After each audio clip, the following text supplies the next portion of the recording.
Rajindra coaching centre ਵਿੱਚ ਤੁਹਾਡਾ ਸਵਾਗਤ ਹੈ। ਅੱਜ ਆਪਾਂ ਲੈ ਕੇ ਆਏ ਹਾਂ ਪੋਲੀਟੀਕਲ ਸਾਇੰਸ ਦੇ ਕੰਟੈਂਪਰਰੀ ਸਿਕਿਉਰਿਟੀ ਇਨ ਦਾ ਵਰਲਡ ਚੈਪਟਰ ਦਾ ਅਗਲਾ ਪਾਰਟ। ਹਾਂਜੀ, ਆਪਣਾ ਟੌਪਿਕ ਹੈ ਡਿਸਆਰਮਾਮੈਂਟ। ਡਿਸਆਰਮਾਮੈਂਟ ਦਾ ਅਰਥ ਹੈਗਾ ਹਥਿਆਰਾਂ ਨੂੰ ਘੱਟ ਕਰਨਾ, ਹਥਿਆਰਾਂ ਦੀ ਗਿਣਤੀ ਨੂੰ ਘੱਟ ਕਰਨਾ। ਆਰਮਜ਼ ਹੁੰਦੇ ਨੇ ਹਥਿਆਰ, ਡਿਸਆਰਮ ਹੁੰਦੇ ਨੇਗੇ ਬੇਹਥਿਆਰ ਜਾਂ ਹਥਿਆਰ ਤੋਂ ਬਿਨਾਂ। ਹਾਂਜੀ, ਡਿਸਆਰਮਾਮੈਂਟ ਆਪਾਂ ਸ਼ੁਰੂ ਕਰ ਦਿਆਂਗੇ। ਦੇਖੋ ਬੱਚਿਓ, ਪਹਿਲਾਂ ਮੈਂ ਦੋ ਤਿੰਨ ਗੱਲਾਂ ਕਰਨਾ ਚਾਹੁੰਦਾ ਗਾ। ਦੇਖੋ, ਜਦੋਂ ਕੋਲਡ ਵਾਰ ਚੱਲ ਰਿਹਾ ਸੀ, ਇੱਕ ਪਾਸੇ USA ਸੀ, ਇੱਕ ਪਾਸੇ USSR ਸੀ, ਤਾਂ ਇਹਨਾਂ ਵਿਚਕਾਰ ਆਰਮ ਰੇਸ ਵੀ ਲੱਗੀ ਸੀ। ਆਰਮ ਰੇਸ ਦੇ ਦੌਰਾਨ ਇਹਨਾਂ ਨੇ ਬਹੁਤ ਸਾਰੇ ਵੱਡੇ ਵੱਡੇ ਮਾਰੂ ਹਥਿਆਰ ਪੈਦਾ ਕਰੇ, ਨਿਊਕਲੀਅਰ ਵੈਪਨ ਪੈਦਾ ਕਰ ਲਏ। ਬਹੁਤ ਹੀ ਵੱਡੇ ਵੱਡੇ ਵੈਪਨ ਇਸ ਤਰ੍ਹਾਂ ਦੇ ਬਲਿਸਟਿਕ ਮਿਜ਼ਾਈਲਾਂ ਪੈਦਾ ਕਰ ਲਈਆਂ, ਜਿਨ੍ਹਾਂ ਨਾਲ ਸਮਾਜ ਨੂੰ ਜਾਂ ਦੇਸ਼ਾਂ ਨੂੰ ਬਹੁਤ ਵੱਡਾ ਖਤਰਾ ਪੈਦਾ ਹੋ ਗਿਆ। ਜਿਵੇਂ ਜਿਵੇਂ ਹਥਿਆਰਾਂ ਦੀ ਗਿਣਤੀ ਵੱਧਦੀ ਗਈ, ਉਵੇਂ ਉਵੇਂ ਇਹਨਾਂ ਨੂੰ ਆਪਣੇ ਆਪ ਤੋਂ ਹੀ ਡਰ ਲੱਗਣਾ ਸ਼ੁਰੂ ਹੋ ਗਿਆ। USSR ਖੁਦ ਹੀ ਸੋਚਣ ਲੱਗ ਗਏ ਕਿ ਜੇ ਕਦੇ ਹੌਟ ਵਾਰ ਹੋ ਗਿਆ ਤਾਂ ਸਭ ਤੋਂ ਪਹਿਲਾਂ ਅਸੀਂ ਹੀ ਤਬਾਹ ਹੋਵਾਂਗੇ। ਤਾਂ ਇਸ ਕਰਕੇ ਫਿਰ ਇਹਨਾਂ ਨੇ ਹਥਿਆਰਾਂ ਦੀ ਗਿਣਤੀ ਨੂੰ ਘੱਟ ਕਰਨ ਵਾਸਤੇ ਜਾਂ ਹਥਿਆਰਾਂ ਦੇ ਟੈਸਟਾਂ ਨੂੰ ਘੱਟ ਕਰਨ ਵਾਸਤੇ ਕੁਝ ਕਾਨਫਰੰਸਾਂ ਕਰਨੀਆਂ ਸ਼ੁਰੂ ਕੀਤੀਆਂ। ਅਤੇ ਇਹਨਾਂ ਨੇ ਕੁਝ ਟਰੀਟੀਜ਼ ਵੀ ਸਾਈਨ ਕੀਤੀਆਂ, ਜਿਹਦੇ ਨਾਲ ਇਹਨਾਂ ਨੇ ਹਥਿਆਰਾਂ ਦੀ ਗਿਣਤੀ 'ਤੇ ਰੋਕ ਲਗਾਈ ਜਾਂ ਇਹਨਾਂ ਦੀ ਗਿਣਤੀ ਨੂੰ ਘੱਟ ਕੀਤਾ। ਤਾਂ ਗਿਣਤੀ ਨੂੰ ਘੱਟ ਕਰਨ ਨੂੰ ਆਪਾਂ ਡਿਸਆਰਮਾਮੈਂਟ ਕਹਿ ਸਕਦੇ ਹੈਗੇ। ਅਤੇ ਉਹੀ ਇਹ ਟੌਪਿਕ ਹੈਗਾ। ਆਪਾਂ ਸਿਕਿਉਰਿਟੀ ਚੈਪਟਰ ਕਰ ਰਹੇ ਹਾਂ। ਸਿਕਿਉਰਿਟੀ ਨੂੰ ਪੁਖਤਾ ਕਰਨ ਵਾਸਤੇ ਡਿਸਆਰਮਾਮੈਂਟ ਇੱਕ ਬਹੁਤ ਵਧੀਆ ਤਰੀਕਾ ਗਾ। ਅਤੇ ਇਹਨੂੰ ਆਪਾਂ ਪੜ੍ਹਦੇ ਹੈਗੇ। All countries to give up certain kinds of weapons. ਸਾਰੇ ਦੇਸ਼ਾਂ ਨੂੰ ਕੁਝ ਕਿਸਮ ਦੇ ਹਥਿਆਰਾਂ ਨੂੰ ਛੱਡਣਾ ਚਾਹੀਦਾ ਗਾ। In 1972 biological weapon conventions and in 1992 chemical weapon convention banned the production and possession of these weapons. ਦੇਖੋ ਬੱਚਿਓ, ਇੱਕ ਵੈਪਨ ਹੁੰਦੇ ਨੇਗੇ ਬਾਇਓਲੋਜੀਕਲ ਵੈਪਨ, ਇੱਕ ਹੁੰਦੇ ਨੇ ਕੈਮੀਕਲ ਵੈਪਨ। ਬਹੁਤ ਹੀ ਖਤਰਨਾਕ ਵੈਪਨ ਨੇ। ਬਾਇਓਲੋਜੀਕਲ ਵੈਪਨ ਜਿਵੇਂ ਕਿ ਕੋਈ ਇੱਦਾਂ ਦੀ ਗੈਸ ਛੱਡ ਦੇਣਾ ਕਿਸੇ ਦੇਸ਼ ਦੇ ਉੱਤੇ। ਜੇ ਮੰਨ ਲਓ ਦੋ ਦੇਸ਼ਾਂ ਦੇ ਵਿਚਕਾਰ ਲੜਾਈ ਛਿੜ ਗਈ, ਉਹਨਾਂ ਨੇ ਇੱਕ ਦੇਸ਼ ਨੇ ਦੂਜੇ ਦੇਸ਼ਾਂ ਦੇ ਆਮ ਸਿਟੀਜ਼ਨ 'ਤੇ, ਆਮ ਨਾਗਰਿਕਾਂ 'ਤੇ ਇੱਕ ਇਹੋ ਜਿਹੀ ਗੈਸ ਲੀਕ ਕਰਤੀ ਜਿਹੜੇ ਉਹਨਾਂ ਦੇ ਨਰਵਸ ਸਿਸਟਮ ਨੂੰ ਪ੍ਰਭਾਵਿਤ ਕਰ ਦਊਗੀ ਜਾਂ ਉਹਨਾਂ ਦੇ ਰੈਸਪੀਰੇਟਰੀ ਸਿਸਟਮ ਨੂੰ ਪ੍ਰਭਾਵਿਤ ਕਰ ਦਊਗੀ। ਉਹਨਾਂ ਨੂੰ ਬਹੁਤ ਹੀ ਦਰਦਨਾਕ ਮੌਤ ਆਊਗੀ। ਜਾਂ ਕੋਈ ਬਿਮਾਰੀ ਫੈਲਾ ਦੇਣਾ, ਜਾਂ ਕੋਈ ਇਹੋ ਜਿਹਾ ਲਿਕੁਇਡ ਪਾਣੀ ਦੇ ਵਿੱਚ ਘੋਲ ਦੇਣਾ, ਜਿਹਦੇ ਨਾਲ ਉਹਨਾਂ ਦੇ ਨਾਗਰਿਕ ਬਹੁਤ ਜ਼ਿਆਦਾ ਪ੍ਰਭਾਵਿਤ ਹੋਣ। ਇਸ ਤਰ੍ਹਾਂ ਕੁਝ ਕੈਮੀਕਲ ਵੈਪਨ ਹੁੰਦੇ, ਕੋਈ ਕੈਮੀਕਲ ਕੋਈ ਛੋੜ ਦੇਣਾ, ਜਾਂ ਕੋਈ ਕੈਮੀਕਲ ਦੀ ਸਪਰੇਅ ਕਰ ਦੇਣਾ, ਜਾਂ ਵਾਯੂਮੰਡਲ ਦੇ ਵਿੱਚ ਕੈਮੀਕਲ ਇਹੋ ਜਿਹਾ ਛੱਡ ਦੇਣਾ ਜਿਹਦੇ ਨਾਲ ਉਹ ਉੱਥੋਂ ਦੇ ਲੋਕਾਂ ਨੂੰ ਸਾਹ ਲੈਣਾ ਔਖਾ ਹੋ ਜਾਏ। ਅਤੇ ਕੈਮੀਕਲ ਅਤੇ ਬਾਇਓਲੋਜੀਕਲ ਵੈਪਨ ਦੋਨੋਂ ਹੀ ਬਹੁਤ ਖਤਰਨਾਕ ਹੁੰਦੇ ਨੇਗੇ। ਅਤੇ ਇਹ ਸੈਕਿੰਡ ਵਰਲਡ ਵਾਰ ਦੇ ਵਿੱਚ ਵੀ ਯੂਜ਼ ਹੋਏ। ਇਸ ਤੋਂ ਇਲਾਵਾ ਇਹ ਈਰਾਨ ਇਰਾਕ ਯੁੱਧ ਹੋਇਆ ਸੀ 1979 ਤੋਂ 1988 ਤੱਕ, ਉਹਦੇ ਵਿੱਚ ਵੀ ਇਹ ਵਰਤੇ ਗਏ ਸੀਗੇ। ਤਾਂ ਜਦੋਂ ਇਹ ਵਰਤੇ ਗਏ ਤਾਂ ਜਿਨ੍ਹਾਂ ਦੇ ਬਹੁਤ ਹੀ ਹਾਨੀਕਾਰਕ ਸਿੱਟੇ ਨਿਕਲੇ, ਤਾਂ ਇਸ ਤੋਂ ਬਾਅਦ ਦੇਸ਼ਾਂ ਨੇ ਇਹਦੇ ਬਾਰੇ ਸੋਚਿਆ। ਇਹਦੇ ਬਾਰੇ ਇੱਕ ਹੋਰ ਕਨਵੈਨਸ਼ਨ ਹੀ ਬਣੀ ਹੋਈ ਆ, ਆਸਟ੍ਰੇਲੀਆ ਗਰੁੱਪ, ਜਿਹੜਾ 1985 'ਚ ਬਣਿਆ ਸੀਗਾ। ਜਦ ਕਿ ਪਹਿਲਾਂ ਹੀ 1972 ਦੇ ਵਿੱਚ ਬਾਇਓਲੋਜੀਕਲ ਵੈਪਨ ਕਨਵੈਨਸ਼ਨ ਅਤੇ 1992 'ਚ ਕੈਮੀਕਲ ਵੈਪਨ ਕਨਵੈਨਸ਼ਨ ਦੇ ਤਹਿਤ ਇਹਨਾਂ ਨੂੰ ਬੈਨ ਕਰ ਦਿੱਤਾ ਗਿਆ ਗਾ। ਹਾਂਜੀ, ਬਹੁਤ ਮਹੱਤਵਪੂਰਨ ਹੈ ਇਹ। The anti ballistic missile treaty in 1992 stopped the US and Soviet Union using ballistic missile to limit large scale production. ਦੇਖੋ, ਬਲਿਸਟਿਕ ਮਿਜ਼ਾਈਲਾਂ ਬਹੁਤ ਖਤਰਨਾਕ ਹੁੰਦੀਆਂ ਨੇ। ਇੰਟਰਕਾਉਂਟੀਨਲ ਬਲਿਸਟਿਕ ਮਿਜ਼ਾਈਲਾਂ ਵੀ ਹੁੰਦੀਆਂ ਨੇ, ਜਿਹੜੀਆਂ ਇੱਕ ਮਹਾਂਦੀਪ ਤੋਂ ਦੂਜੇ ਮਹਾਂਦੀਪ ਤੱਕ ਜਾਣ ਦੀ ਸਮਰੱਥਾ ਰੱਖਦੀਆਂ ਨੇ, ਜਿਹੜੀਆਂ ਕਿ 5000 ਕਿਲੋਮੀਟਰ, 10,000 ਕਿਲੋਮੀਟਰ ਦੀ ਦੂਰੀ ਤੈਅ ਕਰ ਸਕਦੀਆਂ ਨੇ। ਇਹ ਨਿਊਕਲੀਅਰ ਕੈਪੇਬਲ ਵੀ ਹੁੰਦੀਆਂ ਨੇ। ਇਹਨਾਂ 'ਤੇ ਨਿਊਕਲੀਅਰ ਜਿਹੜਾ ਲੋਡ ਹੈਗਾ ਉਹ ਅਪਲੋਡ ਕੀਤਾ ਜਾ ਸਕਦਾ ਗਾ। ਵਾਰਹੈਡ ਹੈ ਜਿਹੜਾ ਉਹ ਲਾਇਆ ਜਾ ਸਕਦਾ ਗਾ। ਤਾਂ ਇਸ ਕਰਕੇ USA ਅਤੇ USSR ਨੇ ਕੋਲਡ ਵਾਰ ਦੇ ਦੌਰਾਨ ਕੁਝ ਗੱਲਬਾਤ ਕਰਕੇ ਜਾਂ ਕੁਝ ਟਰੀਟੀਜ਼ ਕਰਕੇ ਐਂਟੀ ਬਲਿਸਟਿਕ ਮਿਜ਼ਾਈਲਾਂ ਨੂੰ ਵੀ ਕੀ ਕਰਤਾ, ਬੈਨ ਕਰਤਾ ਜਾਂ ਇਹਨਾਂ ਦੀ ਪ੍ਰੋਡਕਸ਼ਨ ਨੂੰ ਰੋਕਤਾ। ਬਟ ਇਹਨਾਂ ਨੇ ਤਾਂ ਰੋਕਤਾ, ਬਾਅਦ ਦੇ ਵਿੱਚ ਚਾਈਨਾ ਅਤੇ ਇੰਡੀਆ ਵਰਗੇ ਦੇਸ਼ਾਂ ਨੇ ਇਹਦੀ ਪ੍ਰੋਡਕਸ਼ਨ ਨੂੰ ਬਹੁਤ ਅੱਗੇ ਵਧਾ ਲਿਆ ਗਾ।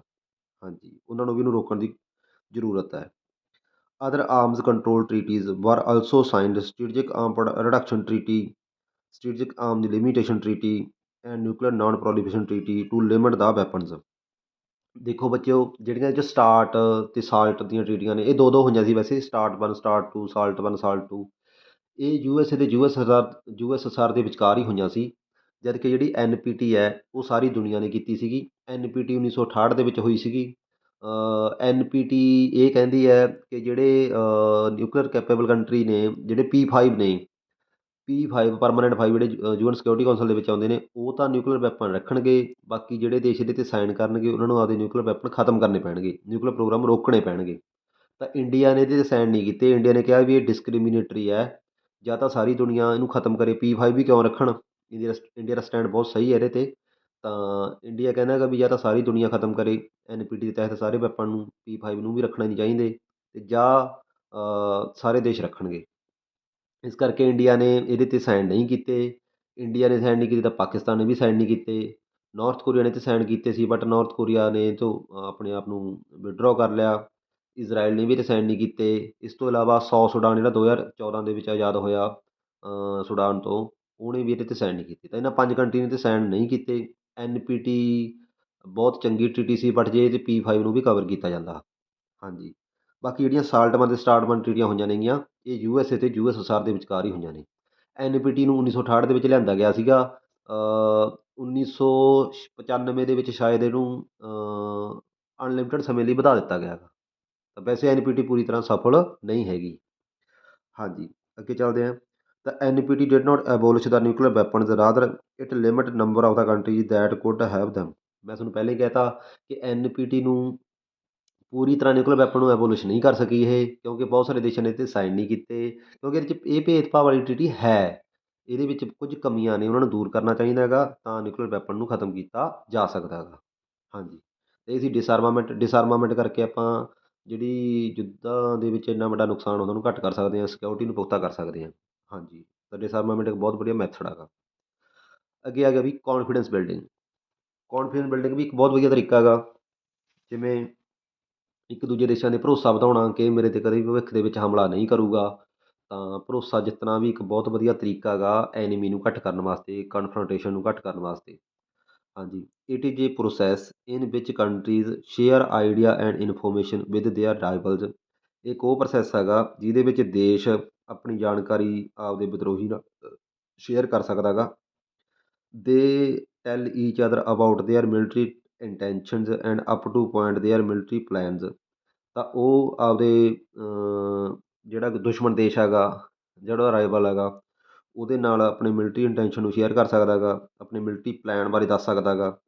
This is a way to represent our country that we are not willing to attack on them. ਇਹ ਇੱਕ ਇਹ ਜ਼ਾਹਰ ਕਰਨ ਦਾ ਤਰੀਕਾ ਹੈਗਾ ਕਿ ਭਵਿੱਖ ਦੇ ਵਿੱਚ ਉਹਨਾਂ ਦਾ ਆਪਣੇ ਗਵਾਂਢੀ ਦੇਸ਼ 'ਤੇ ਹਮਲਾ ਕਰਨ ਦਾ ਕੋਈ ਵਿਚਾਰ ਨਹੀਂ ਹੈਗਾ। ਇਹ ਦੱਸਣ ਦਾ ਇੱਕ ਤਰੀਕਾ ਹੈਗਾ। This is a way of the demonstrating that they are not planning a surprise attack. ਇਹ ਇੱਕ ਤਰ੍ਹਾਂ ਦੀ ਡੈਮੋ ਹੈ, ਜਿਹਦੇ ਵਿੱਚ ਉਹ ਇਹ ਦਰਸਾ ਰਹੇ ਹੈ ਕਿ ਅਸੀਂ ਤੁਹਾਡੇ 'ਤੇ ਕਦੇ ਵੀ ਸਰਪ੍ਰਾਈਜ਼ ਅਟੈਕ ਨਹੀਂ ਕਰਾਂਗੇ, ਜਾਂ ਸਰਪ੍ਰਾਈਜ਼ ਅਟੈਕ ਕਰਨ ਦਾ ਸਾਡਾ ਕੋਈ ਵੀ ਇਰਾਦਾ ਨਹੀਂ ਹੈਗਾ। ਇਹ ਦੱਸਣ ਦੀ, ਜਾਂ ਸਾਡਾ ਕੋਈ ਪਲਾਨ ਨਹੀਂ ਹੈਗਾ, ਇਹ ਦੱਸਣ ਦੀ ਕੋਸ਼ਿਸ਼ ਹੈਗੀ। ਤਾਂ ਇਸੇ ਨੂੰ ਕਿਹਾ ਜਾਂਦਾ ਹੈ ਕੌਨਫੀਡੈਂਸ ਬਿਲਡਿੰਗ। ਠੀਕ ਹੈ ਜੀ, ਕੌਨਫੀਡੈਂਸ ਬਿਲਡਿੰਗ ਬਹੁਤ ਵਧੀਆ ਤਰੀਕਾ ਹੈਗਾ। ਕੌਨਫੀਡੈਂਸ ਬਿਲਡਿੰਗ ਦੇ ਨਾਲ ਆਪਾਂ ਆਪਦੇ ਵਿਰੋਧੀ ਦੇਸ਼ ਦਾ ਦਿਲ ਜਿੱਤ ਸਕਦੇ ਹੈਗੇ, ਅਤੇ ਵਿਰੋਧੀ ਦੇਸ਼ ਨੂੰ ਇਹ ਅਹਿਸਾਸ ਕਰਵਾ ਸਕਦੇ ਹੈਗੇ ਕਿ ਤੁਹਾਡੇ 'ਤੇ ਹਮਲਾ ਕਰਨ ਦਾ ਅਤੇ ਤੁਹਾਡਾ ਸਾਡੇ 'ਤੇ ਹਮਲਾ ਕਰਨ ਦਾ ਭਵਿੱਖ ਦੇ ਵਿੱਚ ਕੋਈ ਵਿਚਾਰ ਨਹੀਂ ਹੈਗਾ। ਅਸੀਂ ਤੁਹਾਡੇ ਵੱਲੋਂ ਅਤੇ ਤੁਸੀਂ ਸਾਡੇ ਵੱਲੋਂ ਪੂਰੀ ਤਰ੍ਹਾਂ ਸਿਕਿਉਰ ਹੋ। ਹਾਂਜੀ, ਅਗਲਾ ਟੌਪਿਕ ਹੈ ਵੀ ਨੌਨ ਟਰਡੀਸ਼ਨਲ ਨੋਸ਼ਨ। ਹੁਣ ਤੱਕ ਆਪਾਂ ਕਰਿਆ ਟਰਡੀਸ਼ਨਲ ਨੋਸ਼ਨ, ਹੁਣ ਆਪਾਂ ਕਰਾਂਗੇ ਨੌਨ ਟਰਡੀਸ਼ਨਲ ਨੋਸ਼ਨ। ਦੇਖੋ ਬੱਚਿਓ, ਟਰਡੀਸ਼ਨਲ ਨੋਸ਼ਨ ਦੇ ਵਿੱਚ ਜ਼ਿਆਦਾਤਰ ਯੁੱਧਾਂ ਦੀ ਗੱਲ ਹੀ ਸੀਗੀ, ਇੱਕ ਦੂਜੇ ਦੇਸ਼ਾਂ ਨੂੰ ਇੱਕ ਦੂਜੇ ਤੋਂ ਹਮਲੇ ਦਾ ਖਤਰਾ ਸੀਗਾ। ਅਤੇ ਜਿਹੜਾ ਨੌਨ ਟਰਡੀਸ਼ਨਲ ਹੈਗਾ, ਇਹਦੇ ਵਿੱਚ ਬਹੁਤ ਸਾਰੀਆਂ ਚੀਜ਼ਾਂ ਆ ਜਾਣਗੀਆਂ।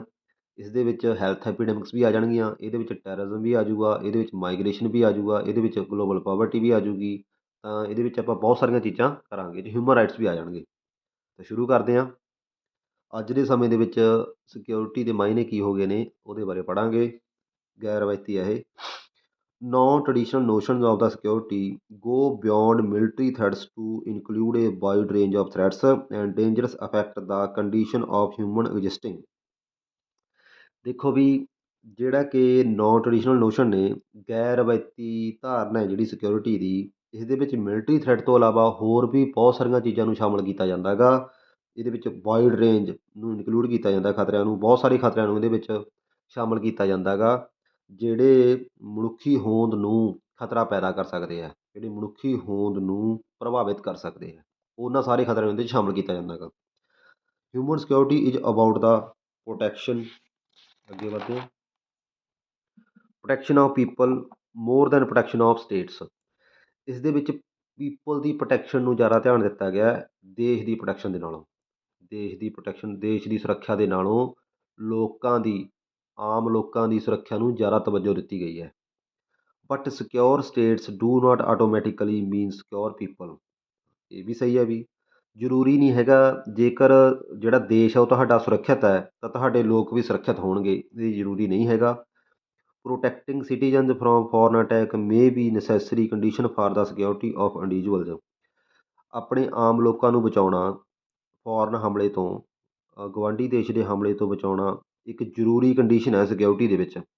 ਦੇਖੋ, ਸੁਰੱਖਿਆ ਦੀ ਸਭ ਤੋਂ ਮੇਨ ਗੱਲ ਹੀ ਇਹ ਹੈ ਕਿ ਜੇ ਕਿਸੇ ਦੇਸ਼ ਦਾ ਆਪਣੇ 'ਤੇ ਹਮਲਾ ਹੁੰਦਾ ਗਾ ਤਾਂ ਆਪਾਂ ਆਪਣੇ ਆਮ ਲੋਕਾਂ ਨੂੰ, ਆਮ ਨਾਗਰਿਕਾਂ ਨੂੰ ਬਚਾ ਰਹੇ ਹੈ, ਤਾਂ ਤੁਸੀਂ ਆਪਣੇ ਲੋਕਾਂ ਨੂੰ ਸੁਰੱਖਿਆ ਪ੍ਰੋਵਾਈਡ ਕਰਵਾ ਰਹੇ ਹੋ, ਇਹ ਸਭ ਤੋਂ ਜ਼ਰੂਰੀ ਗੱਲ ਹੈ। Indeed during last 100 years more people have been killed by their own government than by foreign army। ਪਰ ਇਹ ਵੀ ਦੇਖਿਆ ਗਿਆ ਗਾ ਕਿ ਪਿਛਲੇ 100 ਸਾਲਾਂ ਦੇ ਵਿੱਚ ਆਪਣੇ ਹੀ ਦੇਸ਼ ਦੀਆਂ ਸਰਕਾਰਾਂ ਨੇ ਆਪਣੇ ਹੀ ਨਾਗਰਿਕਾਂ ਨੂੰ ਮਾਰਿਆ ਹੈ, ਨਾ ਕਿ ਗੁਆਂਢੀ ਦੇਸ਼ਾਂ ਦੀਆਂ ਜਾਂ ਵਿਦੇਸ਼ੀ ਸਰਕਾਰਾਂ ਨੇ ਮਾਰਿਆ ਹੈ। ਇਹ ਇੱਕ ਬਹੁਤ ਵੱਡੀ ਤਰਾਸ਼ਦੀ ਹੈ। Proponents of the broad concept of human security argue that the threats agenda should include hunger, disease, and natural disasters because these kill far more people than war, genocide, and terrorism combined। ਜਿਹੜੇ broad concept ਦੇ ਸਮਰਥਕ ਹੈ ਉਹ ਇਹ ਕਹਿੰਦੇ ਹੈ ਕਿ human security ਦੇ ਵਿੱਚ ਹੰਗਰ ਨੂੰ, ਡਿਸੀਜ਼ ਨੂੰ, ਨੈਚੁਰਲ ਡਿਜ਼ਾਸਟਰ ਨੂੰ ਵੀ ਸ਼ਾਮਲ ਕੀਤਾ ਜਾਣਾ ਚਾਹੀਦਾ ਹੈ। ਇਹ ਇੰਨੇ ਜ਼ਿਆਦਾ ਲੋਕ ਮਾਰਦੇ ਹੈ ਜਿੰਨੇ ਕਿ ਜੈਨੋਸਾਈਡ, ਵਾਰ ਜਾਂ ਅੱਤਵਾਦ ਨੂੰ ਇਕੱਠਾ ਕਰਕੇ ਵੀ ਨਹੀਂ ਮਾਰਦੇ। ਕਹਿਣ ਦਾ ਮਤਲਬ ਵੀ ਜਿੰਨੇ ਲੋਕ ਟੈਰਰਿਜ਼ਮ, ਜੈਨੋਸਾਈਡ ਦੇ ਵਾਰ ਵਿੱਚ ਮਾਰੇ ਜਾਂਦੇ ਆ, ਉਹ ਤੋਂ ਕਿਤੇ ਜ਼ਿਆਦਾ ਲੋਕ ਨੈਚੁਰਲ ਡਿਜ਼ਾਸਟਰ ਦੇ ਨਾਲ, ਹੰਗਰ ਦੇ ਨਾਲ ਅਤੇ ਡਿਸੀਜ਼ ਨਾਲ ਮਾਰੇ ਜਾਂਦੇ ਆ। ਇਹ ਕਹਿ ਰਹੇ ਹੈਗੇ। ਹਾਂਜੀ। Human security agenda also encompass economic security and threats to human dignity.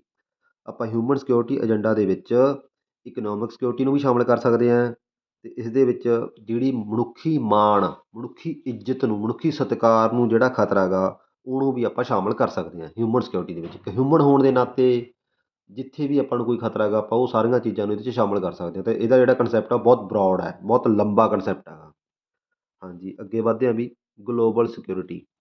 Global security, global security implies protection from the threats which may have effect on people and states globally.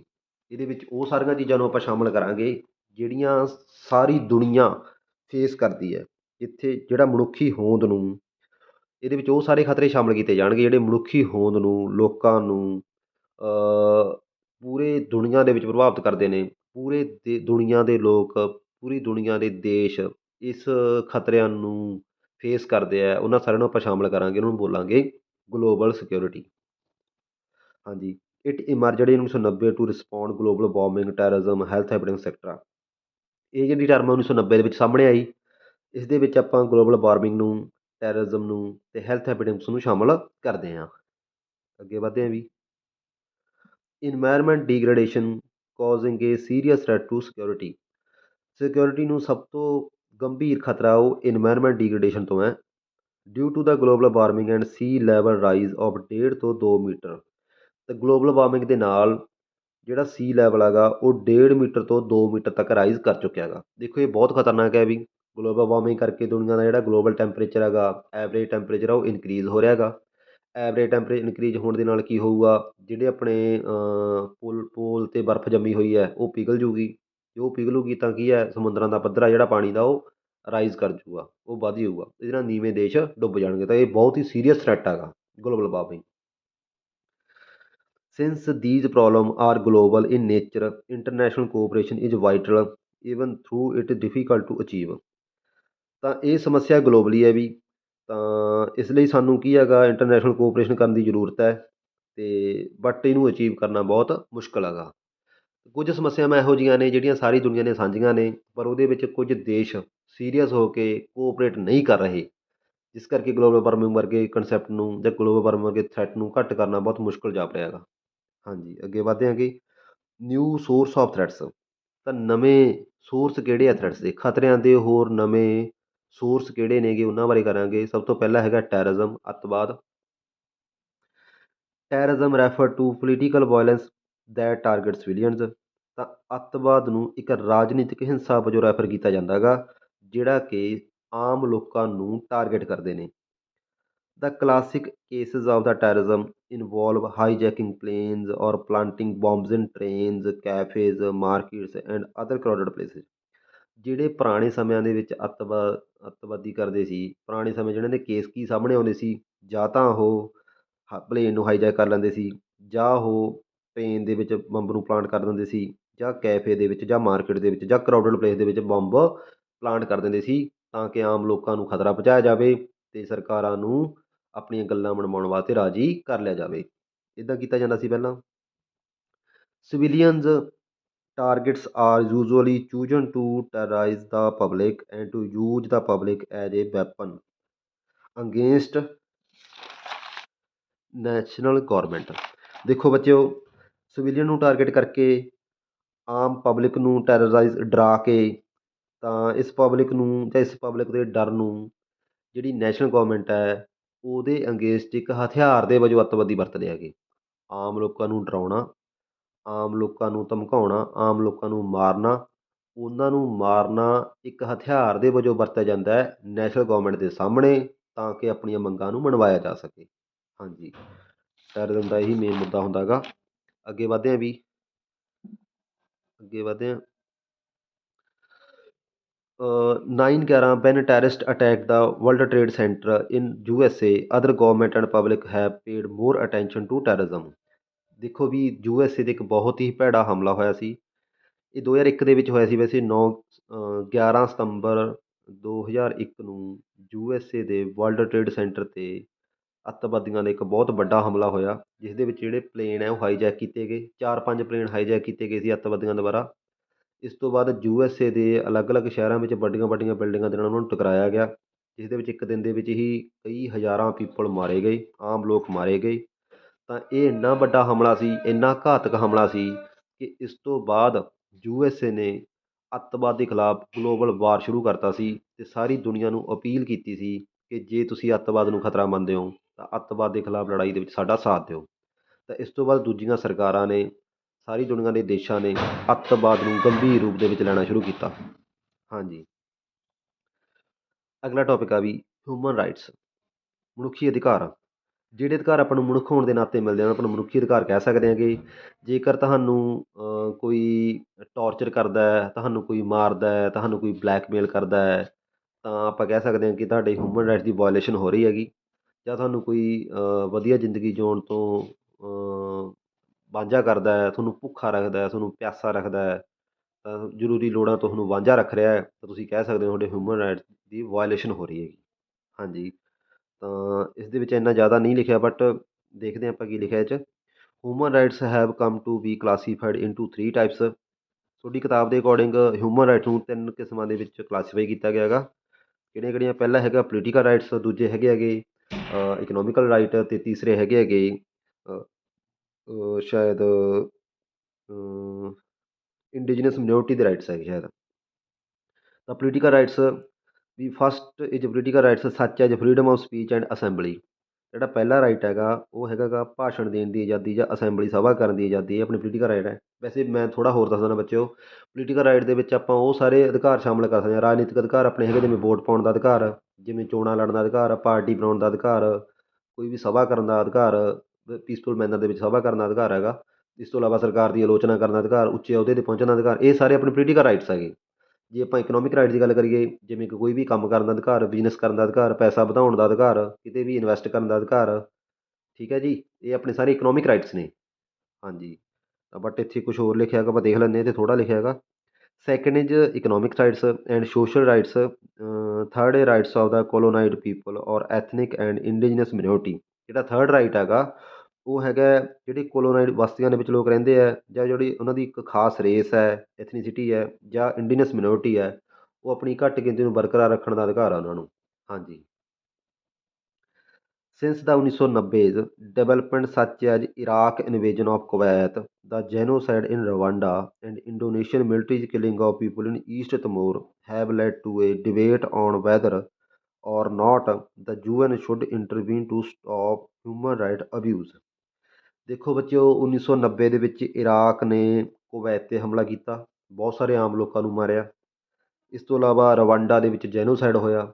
Rwanda ਦੇ ਵਿੱਚ ਦੋ tribe ਸੀ, tribe ਦੇ ਵਿੱਚ conflict ਚੱਲ ਰਿਹਾ ਸੀ, ਇੱਕ ਸੀ Tutsi tribe, ਇੱਕ ਸੀ ਹੁਤੂ tribe.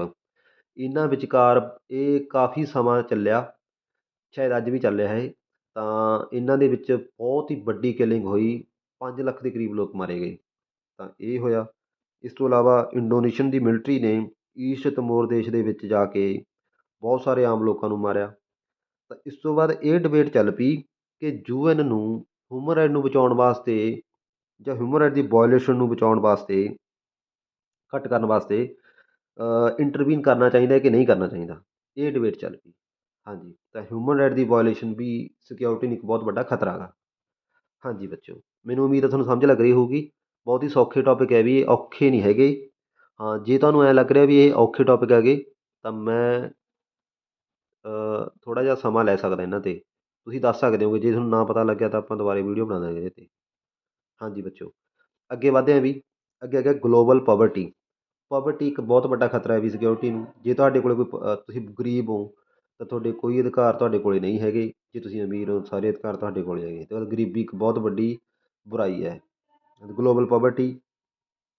World population now at 650 crore will reach 700 to 800 crore within the 25 years. ਵੀ ਜਿਹੜੀ ਵਰਲਡ ਦੀ ਪਾਪੂਲੇਸ਼ਨ ਹੈ ਉਹ 650 ਕਰੋੜ ਦੇ ਕਰੀਬ ਹੈ ਹੁਣ। ਅਤੇ ਉਮੀਦ ਕੀਤੀ ਜਾ ਰਹੀ ਹੈ ਕਿ ਆਉਣ ਵਾਲੇ 25 ਸਾਲਾਂ ਦੇ ਵਿੱਚ ਇਹ 700-800 ਕਰੋੜ, 1000 ਕਰੋੜ ਤੱਕ ਵੀ ਜਾ ਸਕਦੀ ਹੈ। ਹਾਂਜੀ, currently half the world population occur than 6 countries, India, China, Pakistan, Nigeria, Bangladesh and Indonesia. ਦੁਨੀਆ ਦੀ ਜਿਹੜੀ ਅੱਧੀ ਆਬਾਦੀ ਉਹ ਸਿਰਫ ਆਹ 6 ਦੇਸ਼ਾਂ 'ਚ ਰਹਿੰਦੀ ਹੈਗੀ। ਹਾਂਜੀ, ਇੰਡੀਆ ਦੇ ਵਿੱਚ ਬਹੁਤ ਜ਼ਿਆਦਾ ਆਬਾਦੀ ਹੈ ਵੀ, ਚਾਈਨਾ 'ਚ ਬਹੁਤ ਜ਼ਿਆਦਾ ਆਬਾਦੀ ਹੈ। ਜਦਕਿ ਇੰਡੀਆ ਤਾਂ ਆਬਾਦੀ ਪੱਖੋਂ ਪਹਿਲੇ ਨੰਬਰ 'ਤੇ ਆ ਗਿਆ ਹੁਣ। ਇਹਨੇ ਚਾਈਨਾ ਨੂੰ ਵੀ ਪਿੱਛੇ ਛੱਡਤਾ। ਤਾਂ ਇੰਡੀਆ ਨੂੰ ਆਬਾਦੀ ਘਟਾਉਣ ਦੇ ਲਈ ਕੁਛ ਨਾ ਕੁਛ ਪ੍ਰੋਗਰਾਮ ਜ਼ਰੂਰ ਚਲਾਉਣੇ ਚਾਹੀਦੇ ਹੈਗੇ। ਇੰਡੀਆ ਆਬਾਦੀ 'ਤੇ ਕੰਟਰੋਲ ਨਹੀਂ ਕਰ ਰਿਹਾ, ਆਬਾਦੀ ਨੂੰ ਕੰਟਰੋਲ ਕਰਨ ਵਾਸਤੇ ਕੋਈ ਵੀ ਪ੍ਰੋਗਰਾਮ ਨਹੀਂ ਲੈ ਕੇ ਆ ਰਿਹਾ। ਇਹ ਬਹੁਤ ਸਰਪ੍ਰਾਈਜ਼ ਹੈਗਾ। ਹਾਂਜੀ, ਤਾਂ ਜਿੱਥੇ ਜ਼ਿਆਦਾ ਆਬਾਦੀ ਹੋਊਗੀ ਉੱਥੇ ਜ਼ਿਆਦਾ ਗਰੀਬੀ ਹੋਊਗੀ, ਉੱਥੇ ਜ਼ਿਆਦਾ ਬੇਰੁਜ਼ਗਾਰੀ ਹੋਊ, ਉੱਥੇ ਜ਼ਿਆਦਾ ਅਪਰਾਧ ਹੋਣਗੇ, ਉੱਥੇ ਜ਼ਿਆਦਾ ਬਿਮਾਰੀਆਂ ਹੋਣਗੀਆਂ। ਤਾਂ ਇਹ ਕੁਦਰਤੀ ਹੈ। ਤਾਂ ਇੰਡੀਆ ਨੂੰ ਆਬਾਦੀ ਘੱਟ ਕਰਨ ਵਾਸਤੇ ਕੁਝ ਪ੍ਰੋਗਰਾਮ ਲਿਆਉਣੇ ਚਾਹੀਦੇ ਹੈਗੇ। In next 50 year population will be 3 times of the poor countries where the population of the richer country will decrease. ਇਹ ਵੀ ਦੇਖੋ, ਇੱਕ ਹੈਰਾਨ ਕਰਨ ਵਾਲੀ ਗੱਲ ਹੈਗੀ ਕਿ ਆਉਣ ਵਾਲੇ 50 ਸਾਲਾਂ ਦੇ ਵਿੱਚ ਤਾਂ ਜਿਹੜੀ ਗਰੀਬ ਦੇਸ਼ ਹੈਗੇ ਉਹਨਾਂ ਦੀ ਪਾਪੂਲੇਸ਼ਨ ਤਾਂ 3 ਗੁਣਾ ਵੱਧ ਜੂਗੀ, ਜਦ ਕਿ ਅਮੀਰ ਦੇਸ਼ਾਂ ਦੀ ਪਾਪੂਲੇਸ਼ਨ ਘੱਟ ਜੂਗੀ। ਹਾਂਜੀ, ਅਤੇ ਗਰੀਬ ਦੇਸ਼ਾਂ ਦੇ ਵਿੱਚ ਪਾਪੂਲੇਸ਼ਨ ਜ਼ਿਆਦਾ ਵਧ ਰਹੀ ਹੈਗੀ। ਹਾਂਜੀ, high income and low population growth make rich states, whereas low income and high population growth make more poor states. ਜਿਨ੍ਹਾਂ ਦੇਸ਼ਾਂ ਦੀ ਆਮਦਨ ਜ਼ਿਆਦਾ ਹੈ, ਜਿਹੜੇ ਅਮੀਰ ਦੇਸ਼ ਹੈ, ਉਹਨਾਂ ਦੀ ਲੋ ਪਾਪੂਲੇਸ਼ਨ ਹੋਣ ਦੇ ਬਾਵਜੂਦ ਵੀ ਉਹ ਹੋਰ ਰਿਚ ਹੋਣਗੇ। ਜਦ ਕਿ ਜਿਨ੍ਹਾਂ ਦੀ ਪਾਪੂਲੇਸ਼ਨ ਪਹਿਲਾਂ ਹੀ ਜ਼ਿਆਦਾ ਹੈ ਅਤੇ ਉਹ ਇਨਕਮ ਉਹਨਾਂ ਦੀ ਪਹਿਲਾਂ ਹੀ ਲੋਅ ਹੈ, ਤਾਂ ਉਹ ਹੋਰ ਗਰੀਬ ਹੋਣਗੇ। ਹਾਂਜੀ, ਤਾਂ ਇਹ ਬਹੁਤ ਬਹੁਤ ਬੁਰਾ ਕੰਸੈਪਟ ਹੈ ਵੀ ਪਾਵਰਟੀ। ਇਹਨੂੰ ਐਲੀਮੀਨੇਟ ਕਰਨ ਵਾਸਤੇ UN ਨੂੰ ਵੀ ਸੋਚਣਾ ਚਾਹੀਦਾ ਹੈਗਾ, ਅਤੇ ਜਿਹੜੀਆਂ ਨੈਸ਼ਨਲ ਗੌਰਮੈਂਟਸ ਨੇ ਉਹਨਾਂ ਨੂੰ ਵੀ ਸੋਚਣਾ ਚਾਹੀਦਾ ਹੈਗਾ। ਅਗਲਾ ਆ ਗਿਆ ਵੀ migration. Migration international law and norms make a distinction between migrants and refugee. ਜਿਹੜੇ ਅੰਤਰਰਾਸ਼ਟਰੀ ਕਾਨੂੰਨ ਨੇ ਜਾਂ ਨਿਯਮ ਨੇ ਉਹ ਤੈਅ ਕਰਦੇ ਆ ਕਿ ਉਹ ਵੱਖਰਾ ਕਰਦੇ ਆ ਮਾਈਗਰੈਂਟਸ ਕੀ ਹੋਣਗੇ ਅਤੇ ਰਿਫਿਊਜੀਜ਼ ਕੀ ਹੋਣਗੇ। ਹਾਂਜੀ, ਮਾਈਗਰੈਂਟ ਕੀ ਹੋਣਗੇ? These who voluntarily leave their home country. ਜਿਹੜੇ ਲੋਕ ਆਪਣੀ ਮਰਜ਼ੀ ਨਾਲ ਆਪਦਾ ਦੇਸ਼ ਛੱਡਦੇ ਆ ਉਹਨਾਂ ਨੂੰ ਆਪਾਂ ਮਾਈਗਰੈਂਟ ਬੋਲਾਂਗੇ। ਜਿਵੇਂ ਕੋਈ ਲੋਕ ਆਪਣੇ ਜੀਵਨ ਪੱਧਰ ਨੂੰ ਉੱਚਾ ਚੁੱਕਣ ਵਾਸਤੇ ਇੱਕ ਦੇਸ਼ ਨੂੰ ਛੱਡ ਕੇ ਦੂਜੇ ਦੇਸ਼ ਜਾ ਰਹੇ ਹੈਗੇ। ਜਿਵੇਂ ਇੰਡੀਆ ਦੇ ਬਹੁਤ ਸਾਰੇ ਪੰਜਾਬ ਦੇ ਲੋਕ ਇੰਡੀਆ ਨੂੰ ਛੱਡ ਕੇ ਕੈਨੇਡਾ ਜਾ ਰਹੇ ਆ, USA ਜਾ ਰਹੇ ਆ, ਤਾਂ ਉਹ ਮਾਈਗਰੈਂਟ ਲੋਕ ਨੇ। ਉਹ ਆਪਾਂ ਰਿਫਿਊਜੀ ਨਹੀਂ ਕਹਿ ਸਕਦੇ। ਹਾਂਜੀ, ਉਹ ਕੀ ਕਰ ਰਹੇ ਨੇ? ਉਹ ਮਾਈਗਰੈਂਟ ਹੋ ਰਹੇ ਨੇਗੇ। ਅੱਗੇ ਵੱਧਦੇ ਹਾਂ ਵੀ। ਅੱਗੇ ਰਿਫਿਊਜੀ। ਤਾਂ ਰਿਫਿਊਜੀ ਕੀ ਹੋਣਗੇ? Those who flee from war, natural disaster or political persecution. ਜਦੋਂ ਲੋਕ ਕਿਸੇ ਨੈਚੁਰਲ ਡਿਜ਼ਾਸਟਰ ਤੋਂ ਬਚਣ ਵਾਸਤੇ, ਕਿਸੇ ਯੁੱਧ ਤੋਂ ਬਚਣ ਵਾਸਤੇ ਜਾਂ ਪੋਲੀਟੀਕਲ ਪ੍ਰੋਸੀਕਿਊਸ਼ਨ ਤੋਂ ਬਚਣ ਵਾਸਤੇ ਆਪਣਾ ਦੇਸ਼ ਛੱਡ ਕੇ ਦੂਜੇ ਦੇਸ਼ ਜਾਂਦੇ ਆ, ਉਹਨਾਂ ਨੂੰ ਆਪਾਂ ਰਿਫਿਊਜੀ ਬੋਲਦੇ ਹਾਂ। ਜਿਵੇਂ ਕਿ ਬੰਗਲਾਦੇਸ਼ ਕ੍ਰਾਈਸਿਸ ਵੇਲੇ ਬਹੁਤ ਸਾਰੇ ਲੋਕ ਅਸਾਮ ਦੇ ਵਿੱਚ ਆ ਗਏ, ਬਹੁਤ ਸਾਰੇ ਲੋਕ ਵੈਸਟ ਬੰਗਾਲ ਦੇ ਵਿੱਚ ਆ ਗਏ, ਤਾਂ ਉਹ ਕੀ ਸੀਗੇ, ਰਿਫਿਊਜੀ ਸੀਗੇ ਉਹ। ਹਾਂਜੀ। People who have fled their home but remain within national border are called internally displaced people. ਜਿਵੇਂ ਕਿ ਕਸ਼ਮੀਰੀ ਪੰਡਤ, ਜਿਵੇਂ ਜੇਕਰ ਤੁਸੀਂ ਵਿਦਿਨ ਦਾ ਬਾਰਡਰ ਹੀ ਰਹਿੰਦੇ ਹੋ, ਇੱਕ ਦੇਸ਼ ਦੀ ਇੱਕ ਜਗ੍ਹਾ ਨੂੰ ਛੱਡ ਕੇ, ਇੱਕ ਸਟੇਟ ਨੂੰ ਛੱਡ ਕੇ ਹੋਰ ਜਗ੍ਹਾ 'ਤੇ ਜਾ ਕੇ ਬੈਠ ਜਾਂਦੇ ਹੋ, ਤਾਂ ਉਹਨੂੰ ਬੋਲਿਆ ਜਾਂਦਾ ਹੈ ਇੰਟਰਨਲੀ ਡਿਸਪਲੇਸਡ ਪੀਪਲ। ਜਿਵੇਂ ਕਿ 1990 ਦੇ ਵਿੱਚ ਕਸ਼ਮੀਰੀ ਪੰਡਤਾਂ ਨੇ ਕੀਤਾ, ਉਹ ਕਸ਼ਮੀਰ ਘਾਟੀ ਨੂੰ ਛੱਡ ਕੇ ਆ ਕੇ ਜੰਮੂ 'ਚ ਬੈਠ ਗਏ ਕੈਂਪਾਂ ਦੇ ਵਿੱਚ। ਹਾਂਜੀ, ਇਹ ਤਿੰਨ ਗੱਲਾਂ ਹੋ ਗਈਆਂ ਬੱਚਿਓ, ਤਿੰਨਾਂ ਨੂੰ ਧਿਆਨ ਰੱਖਣਾ। ਇੱਕ ਹੁੰਦੇ ਆ ਮਾਈਗਰੈਂਟ, ਇੱਕ ਹੁੰਦੇ ਆ ਰਿਫਿਊਜੀ, ਇੱਕ ਹੁੰਦੇ ਆ ਇੰਟਰਨਲੀ ਡਿਸਪਲੇਸਡ ਪੀਪਲ। ਮਾਈਗਰੈਂਟ ਉਹ ਹੁੰਦੇ ਜਿਹੜੇ ਆਪਣੀ ਮਰਜ਼ੀ ਨਾਲ ਆਪਣਾ ਹੋਮ ਕੰਟਰੀ ਛੱਡਦੇ ਹੈਗੇ। ਰਿਫਿਊਜੀ ਉਹ ਹੁੰਦੇ ਜਿਹੜੇ ਕੋਈ ਸੰਕਟ ਆ ਜੇ, ਕੋਈ ਵਾਰ ਛਿੜ ਜੇ, ਜਾਂ ਕੋਈ ਨੈਚੁਰਲ ਡਿਜ਼ਾਸਟਰ ਆ ਜੇ ਤਾਂ ਆਪਣਾ ਦੇਸ਼ ਛੱਡ ਕੇ ਹੋਰ ਦੇਸ਼ ਚਲੇ ਜਾਂਦੇ ਆ। ਅਤੇ ਇੰਟਰਨਲ ਡਿਸਪਲੇਸਡ ਉਹ ਹੁੰਦੇ ਆ ਜਿਹੜੀ ਇੱਕ ਦੇਸ਼ ਦੇ ਅੰਦਰ ਹੀ ਇੱਕ ਜਗ੍ਹਾ ਨੂੰ ਛੱਡ ਕੇ ਦੂਜੀ ਜਗ੍ਹਾ 'ਤੇ ਜਾ ਕੇ ਬੈਠ ਜਾਂਦੇ ਆ। ਹਾਂਜੀ। Due to the war, individual and families and at time whole community have been forced to migrate because of the generalized fear of the violence or due to destruction of livelihood, identity and living environment। ਦੇਖੋ ਵੀ ਵਾਰ ਦੇ ਸਮੇਂ individual ਜਾਂ ਉਹਨਾਂ ਦੀਆਂ families ਨੂੰ ਜਾਂ hole community ਨੂੰ ਹੀ ਫੋਰਸਫੁੱਲੀ ਮਾਈਗਰੇਟ ਕਰ ਦਿੱਤਾ ਜਾਂਦਾ ਹੈਗਾ। ਉਹਨਾਂ ਨੂੰ ਫੋਰਸ ਕੀਤਾ ਜਾਂਦਾ ਕਿ ਉਹ ਮਾਈਗਰੇਟ ਹੋ ਜਾਣ, ਕਿਉਂਕਿ ਉਹਨਾਂ ਨੂੰ ਹਿੰਸਾ ਦਾ ਡਰ ਹੁੰਦਾ ਹੈਗਾ, ਜਾਂ ਉਹਨਾਂ ਨੂੰ ਆਪਣੀ ਰੋਜੀ ਰੋਟੀ ਖੁੰਝਣ ਦਾ ਡਰ ਹੁੰਦਾ ਹੈਗਾ, ਜਾਂ ਉਹਨਾਂ ਨੂੰ ਆਪਦੀ ਪਹਿਚਾਣ ਗਵਾਉਣ ਦਾ ਡਰ ਹੁੰਦਾ ਹੈਗਾ, ਅਤੇ ਜਾਂ ਜਿਹੜਾ ਉਹਨਾਂ ਲਿਵਿੰਗ ਇਨਵਾਇਰਮੈਂਟ ਆ ਉਹ ਉੱਥੋਂ ਦਾ ਨਹੀਂ ਰਿਹਾ, ਇਸ ਕਰਕੇ ਉਹਨਾਂ ਨੂੰ ਮਾਈਗਰੈਂਟ ਹੋਣਾ ਪੈਂਦਾ ਹੈਗਾ। ਅਤੇ ਇਹ ਵੀ ਇੱਕ ਸਿਕਿਉਰਿਟੀ ਨੂੰ ਬਹੁਤ ਵੱਡਾ ਖਤਰਾ ਹੈਗਾ ਵੀ ਮਾਈਗ੍ਰੇਸ਼ਨ। ਅੱਗੇ ਆ ਗਿਆ ਹੈਲਥ ਐਪੀਡੈਮਿਕਸ। ਹੈਲਥ ਐਪੀਡੈਮਿਕਸ ਬਾਰੇ ਕਰਦੇ ਹਾਂ ਵੀ। ਦੇਖੋ ਬੱਚਿਓ, health epidemics is a very serious threats to countries security. Country security ਨੂੰ ਹੈਲਥ ਐਪੀਡੈਮਿਕਸ ਬਹੁਤ ਹੀ ਗੰਭੀਰ ਖਤਰਾ ਹੈਗਾ। Because severe acute respiratory syndrome, HIV AIDS, bird flu disease spread across the country through migrants, business, terrorism and military. ਜਿਵੇਂ ਕਿ ਸਾਰਸ ਹੋ ਗਿਆ, HIV ਏਡਜ਼ ਹੋ ਗਿਆ, ਬਰਡ ਫਲੂ ਵਰਗੀਆਂ ਡਿਸੀਜ਼ ਹੋ ਗਈਆਂ, ਜਿਹੜੀਆਂ ਇੱਕ ਦੇਸ਼ ਤੋਂ ਦੂਜੇ ਦੇਸ਼ ਵਿੱਚ ਫੈਲਦੀਆਂ ਨੇ। ਇਹ ਕਾਹਦੇ ਕਰਕੇ ਫੈਲਦੀਆਂ ਨੇ? ਜਾਂ ਤਾਂ ਇਹ ਮਾਈਗਰੈਂਟਸ ਕਰਕੇ ਫੈਲਦੀਆਂ ਨੇ, ਜਾਂ ਬਿਜ਼ਨਸ ਪਰਸਨ ਜਿਹੜੇ ਇੱਧਰ ਉੱਧਰ ਦੇਸ਼ਾਂ 'ਚ ਜਾਂਦੇ ਰਹਿੰਦੇ ਉਹਨਾਂ ਕਰਕੇ ਫੈਲਦੀਆਂ ਨੇ, ਜਾਂ ਟੂਰਿਜ਼ਮ ਕਰਕੇ ਫੈਲਦੀਆਂ ਨੇ, ਜਾਂ ਮਿਲਟਰੀ ਓਪਰੇਸ਼ਨ ਕਰਕੇ ਫੈਲਦੀਆਂ ਨੇ। By 2003 an estimated 4 crore people infected with HIV worldwide. 2003 ਦੇ ਵਿੱਚ ਇਹ ਅੰਦਾਜ਼ਾ ਲਾਇਆ ਗਿਆ ਕਿ 4 ਕਰੋੜ ਦੇ ਕਰੀਬ ਲੋਕ ਆ ਜਿਹੜੇ ਉਹ HIV ਤੋਂ ਪ੍ਰਭਾਵਿਤ ਨੇ, HIV ਤੋਂ ਵਰਲਡ ਵਾਈਡ, ਪੂਰੀ ਦੁਨੀਆ ਦੇ ਵਿੱਚ। ਹਾਂਜੀ। ਇਸ ਤੋਂ ਬਾਅਦ ਵੀ 2/3 of them in Africa and half of the rest in south Asia. ਇਹਦੇ ਵਿੱਚੋਂ 2/3 ਆ ਜਿਹੜੇ ਉਹ ਇਕੱਲੇ ਅਫਰੀਕਾ ਦੇ ਵਿੱਚ HIV ਤੋਂ ਪ੍ਰਭਾਵਿਤ ਨੇ। ਅਤੇ ਅਫਰੀਕਾ ਦੇ ਵਿੱਚ ਇੱਕ ਦੇਸ਼ ਹੈ ਬੋਤਸਵਾਨਾ। ਬੋਤਸਵਾਨਾ ਦੇ ਵਿੱਚ ਬਹੁਤ ਜ਼ਿਆਦਾ ਕੇਸ ਹੈ HIV ਦੇ। ਹਾਂਜੀ। ਅਤੇ ਰੈਸਟ ਬਾਕੀ ਬਚਦੇ ਜਿਹੜੇ ਅੱਧੇ ਨੇਗੇ ਉਹ ਸਾਊਥ ਏਸ਼ੀਆ ਦੇ ਨੇ, ਅਤੇ ਆਪਣਾ ਸਾਊਥ ਏਸ਼ੀਆ ਦੇ ਵਿੱਚ ਹੀ ਦੇਸ਼ ਆਉਂਦਾ ਵੀ ਇੰਡੀਆ ਆਪਣਾ ਸਾਊਥ ਏਸ਼ੀਆ ਦੇ ਵਿੱਚ ਹੀ ਹੈ। ਤਾਂ ਸਾਊਥ ਏਸ਼ੀਆ 'ਚ ਕਾਫੀ ਬਿਮਾਰੀਆਂ ਫੈਲਦੀਆਂ ਨੇ। North America and other industrious country now new drugs therapy dramatically lowered the death rate from HIV AIDS in late 1990। 1990 ਤੋਂ ਬਾਅਦ ਨਾਰਥ ਅਮਰੀਕਾ ਜਾਂ ਹੋਰ